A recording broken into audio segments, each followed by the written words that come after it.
Hello বন্ধুরা, তোমরা সবাই কেমন আছো? আমি যে ওই আগে একটা টেবিল ক্লথ এঁকেছিলাম, তো ওইটা মিডিলটা আমার করা হয়নি, তো আজকে আমি ওটাই পুরো ফিনিশ করেছি। তো এখানে আমি ফুল আর পাতা এঁকে একটা রাউন্ড শেপ দেওয়ার চেষ্টা করেছি। দেখো, এবার এটা আমি পুরোটা পেন্ট করে নেব। তো প্রথম ফুলটা হচ্ছে আমি অরেঞ্জ আর রেড কালার একসাথে মিশিয়ে একটা কম্বাইন করে এই যে ফুল একটা কালার করে নিচ্ছি। আর সাইডে সাইডে হচ্ছে আমি অরেঞ্জ কালার দিয়ে বর্ডার দিয়ে দেবো। এই যে দেখো, আর আমি ব্রাশ নিয়েছিলাম হচ্ছে 0 সাইজের ব্রাশ, আর কালার নিয়েছি অ্যাক্রিলিক কালার। আর একটা আমি ফুল করে নিচ্ছি, এটা হচ্ছে আমি পিঙ্ক কালার দিয়ে করছি। আর এটাতেও আমি বর্ডার দেব হচ্ছে তোমার ব্লু কালার দিয়ে, নেভি ব্লু যেটা। দেখো, আমি প্রথমে আগে গোলাপি রং করে নিয়েছি, তার ওপরে হচ্ছে আমি ব্লু কালারটা দিয়ে একসাথে মিশিয়ে একটা কন্ট্রাস্ট করে একটা কালারে এনেছি।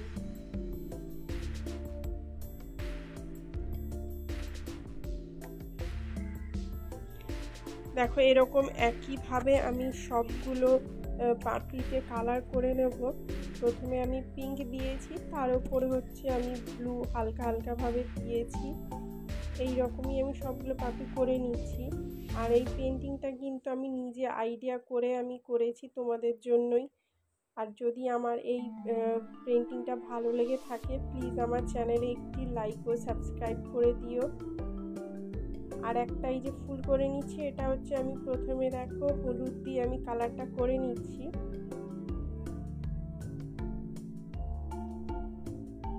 হলুদের ওপরে হচ্ছে আমি অরেঞ্জ কালার দিয়ে এই যে দেখো একসাথে মিশিয়ে এক সাইডে হলুদ আর এক পাশে হচ্ছে তোমার হালকা অরেঞ্জ, এরকম দুটো মিশিয়ে আমি কালারটা দিচ্ছি।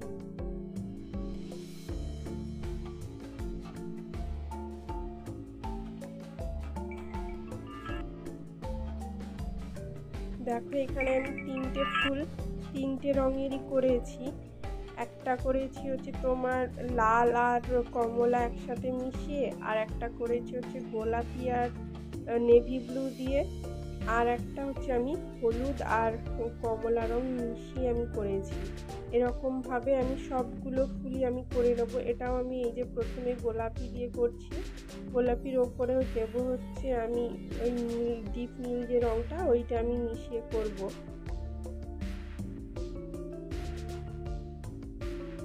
আর আমি কালার নিয়েছিলাম অ্যাক্রিলিক কালার।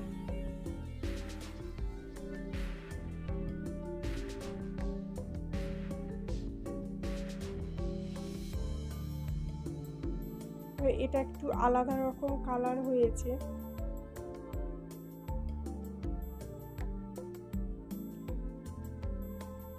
পরপর এরকম প্রথমে লাল, তারপরে হচ্ছে তোমার গোলাপি, তারপরে হলুদ, এরকম করে আমি ফুলগুলো আমি করে নিচ্ছি।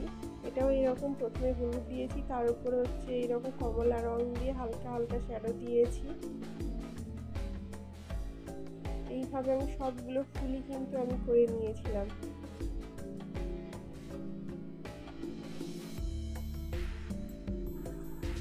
দেখো, এটা ফুলটা হয়ে যাওয়ার পর আলোতে খুব একটা ভালো বোঝা যাচ্ছে না, কিন্তু অরিজিনাল দেখতে খুবই সুন্দর লাগছে।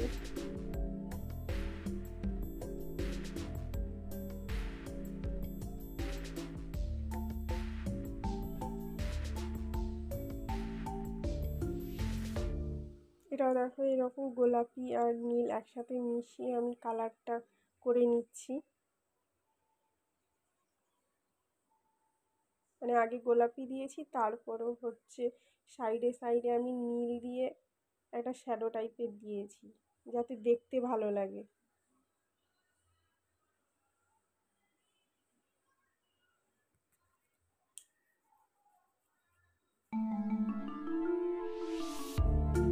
আর এটা আমি রেড কালার করে নিচ্ছি। রেডের উপরে অরেঞ্জ দিয়েছিলাম, কালারটা হয়তো ফোনে বোঝা যাচ্ছে না। লাস্টে দেখাবো সবগুলো ফুল আর পাতা একসাথে কত সুন্দর লাগছে।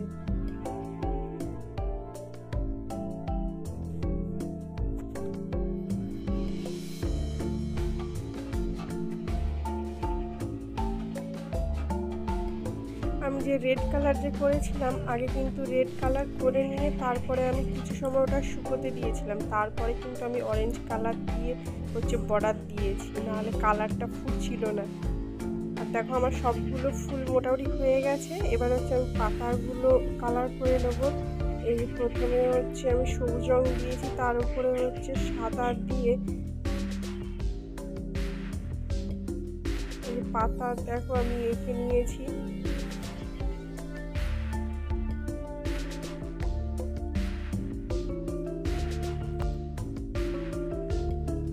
এইভাবে আমি সবগুলো পাতাতে কালার করে নেবো।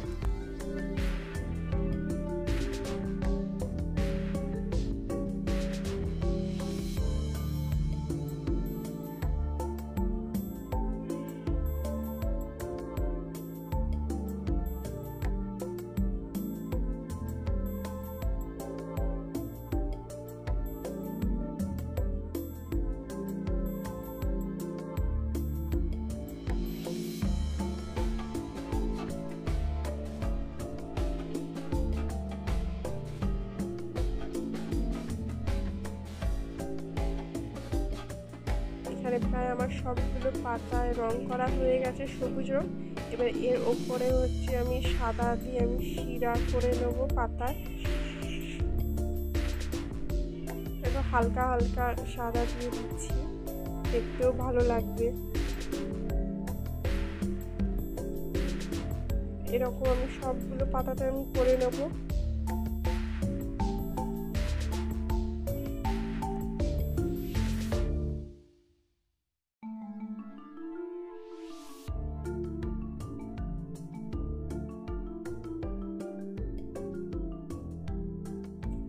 তারপরে এই যে কুড়িগুলো এঁকেছিলাম, এইগুলোতে আমি সবুজ দিয়ে আমি এই যে রং করে নিচ্ছি, সবগুলোতে এই কালার করে নেবো।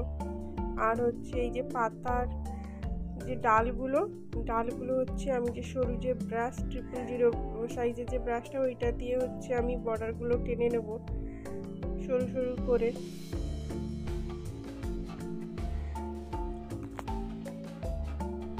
পাতার সবগুলো ডালই আমি করে নিয়েছি প্রায়, আর একটুটা বাকি আছে সেগুলো আমি দেখে রেখে এই যে করে নেব।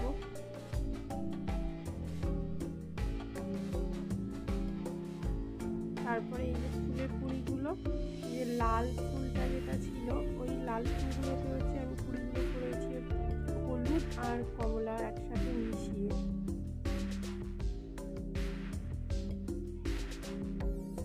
ছোট ছোট কুড়ি করেছি। আর এই যে গোলাপি যে ফুলটা, এতে আমি কালার দিয়েছি কুড়িতে লাল।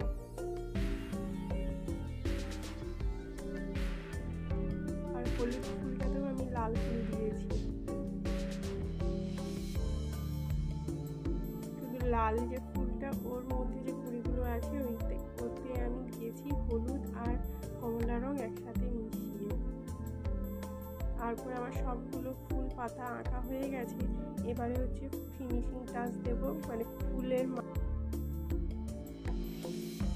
ছোট ছোট গোল গোল করে দেব, দেখতেও ভালো লাগবে। এই যে দেখো আমি হলুদ ফুলের মাঝখানে দিয়েছি লাল রং, আর তার সাইডে আমি আবার ছোট ছোট ফুটকি ফুটকি দিয়ে দিয়েছি, দেখতে আরো ভালো লাগবে।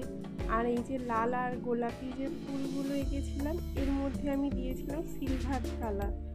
তারপর আমার পুরোটা কালার হয়ে যাওয়ার পর আমি দুদিন আমি এমনি হালকা রোদে শুকোতে দিয়েছিলাম। তারপর আমি আয়রন করে নিয়েছি। আয়রন করে ধুয়ে নেওয়ার পর এই যে দেখো কালারটা এরকম একদমই ওঠেনি।